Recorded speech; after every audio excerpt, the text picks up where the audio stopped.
العامة من القطب المأوات بأصل مكي الداري عن والده العلاء أحمد بن محمد القرواني المكي عن حامد شيخه محمد بن عبد الرحمن الصحابي حول رواية شيخنا الإمام الصديق أحمد بإجازة ابن الشمس الرباني عن والده أحمد عن حامد شمس الدين الصحابي قال بالله العظيم لقد أخبرتني أم هانئ سدرة الطاغي قالت بالله العظيم لقد أخبرني عظيم عبد الله بن محمد المكي وقال بالله العظيم لقد أخبرني الرضي عن الطبي وقال بالله العظيم لقد أخبرني أبو الحسن عن الطبيب بالله السلام وقال بالله العظيم لقد أخبرني الإمام الشر والمرتضى عبد الله بن محمد المكي المسلم وقال بالله العظيم محمد الطبي المكي إمام الرحمن المتولد وسلاسل وسلميات بإدارة عامة من الشمس المحيط محمد بن عبد والوفاء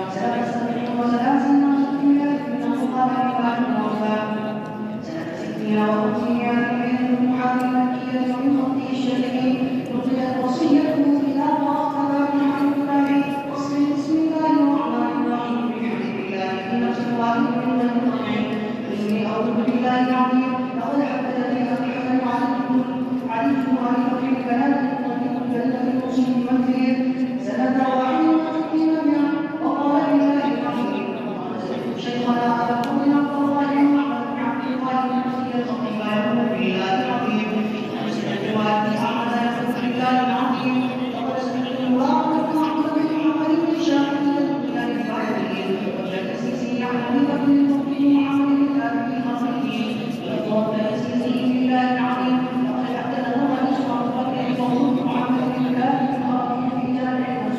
قال الله سنة 64 وأربعمائة قدم عليها حاجة تودد الإنسان بالله العظيم محمد بن كان الأرض وقال بالله العظيم قد حدثني أبو بن محمد بن علي الشاشعي وقال بالله العظيم لقد حدثني عبد الله بن عمرو بن المصيصي وقال بالله العظيم لقد حدثنا أبو بكر بن محمد بن القوي وقال بالله العظيم لقد حدثنا أبو عبد الله بن محمد بن مالك بن يحيى القراء الفقيه وقال بالله العظيم لقد حدثنا محمد بن مسلم الفقيه وقال بالله العظيم لقد حدثني محمد بن حنبل عن الله وقال بالله قال الله العظيم لقد حدثني موسى بن عيسى وقال بالله العظيم لقد حدثني أبو بكر الراجحي وقال بالله العظيم لقد حدثني عمار بن سلمة وقال بالله العظيم لقد حدثني أنس بن مالك رضي الله تعالى عنه وقال العظيم لقد حدثني محمد بن مصطفى صلى الله عليه وسلم وقال بالله العظيم لقد حدثني جبريل عليه السلام وقال بالله العظيم لقد حدثني ميكائيل عليه السلام وقال بالله العظيم لقد حدثني إسرافيل عليه السلام وقال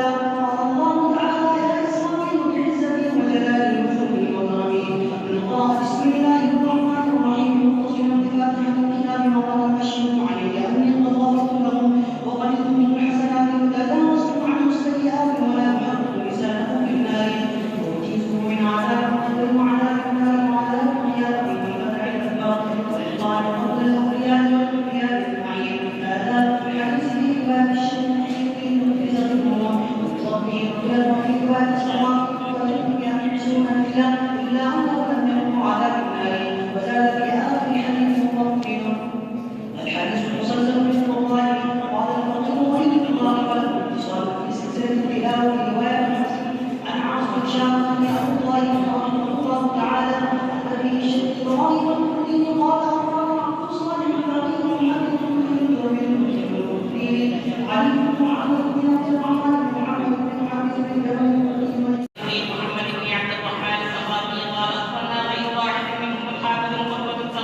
الواحد التقاء قال حدثنا محمد بن علي بن مالك الشرابي قال حدثنا حافظ بن عبد الله محمد بن اسحاق بن يحيى بن منذر الصهاري بن عيني قال حدثنا حافظ ابو منصور محمد بن سعد بن الباقري قال حدثنا محمد بن عبد الله الحنبي ومتين قال حدثنا ابو بكر محمد بن عبد الله قال حدثنا محمد بن بشير قال حدثنا ابو بكر محمد بن عبد الله الصالح قال حدثنا محمد بن سيرين قال حدثنا محمد بن محمد بن عبد الله بن نحشي قال حدثنا ابي رضي الله عنه عن محمد رسول الله صلى الله عليه وسلم انه قبل مسلوق رجل نقشه من خمسه فقال له رسول الله صلى الله عليه وسلم قد فاذا فانها عمره وفي الاسلام استخارني قال اخبرني امام الفقيه محمد بن ابي بكر بن جمال العنبي وابو بكر المكي قال اخبرنا حافظ جمال محمد بن علي الرسولي قال اخبرنا زياد بن بكر محمد بن عبد الرحمن المالكي قال اخبرنا شرف محمد بن محمد بن علي بن حسين القبلي قال اخبرنا ابي ابو عبد الله محمد قال اخبرنا ابو الخطر محمد بن عباد بن مهاجر المسلي قال اخبرنا ابو بكر محمد بن علي بن ياسر الدياني قال اخبرنا الامام الخطيب ابو طاهر محمد بن محمد بن وليد بن عبد الله الوفي قال اخبرنا محمد بن مامون بن علي قال اخبرنا ابو سعيد محمد بن وهب بن وفي الصيفي قال حدثنا ابو العباس محمد بن يعقوب الاصم قال حدثنا محمد بن عبد الله بن عبد الحميد المسلم قال حدثنا محمد بن اسماعيل بن الحسين قال حدثنا محمد بن عبد الرحمن بن يزيد قال حدثنا محمد بن مسلم بن شهاب بن سفيان عن السائب بن يزيد رضي الله عنه ان النداء يوم الجمعه كان اقوله في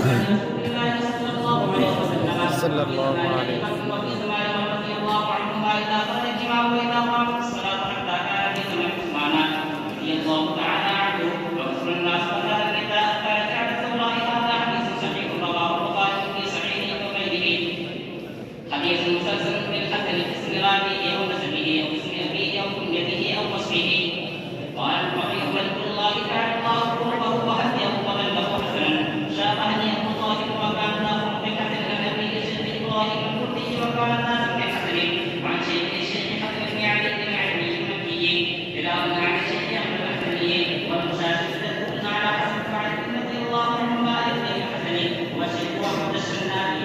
وعن مالك بن الحسن ومحمد بن ابي الحسن المكي عن مالك بن الحسن بن سيد بن الربيع الحسن بن الحسن والحافظ بن احمد بن ابي الحسن المعروف بن حجر بإجازته من ابن الحسن وهو ابو حسن عمر بن الحمص بن الحسن المرادي عن ابي الحسن علي بن البخاري بن الحسن وهو ابو اليمن سيد بن الحسن عن القاضي ابي بكر محمد بن عبد الباقي الفقيه الحسن والقاضي ابي عبد الله محمد بن سلام بن المصاعب القاضي الحسن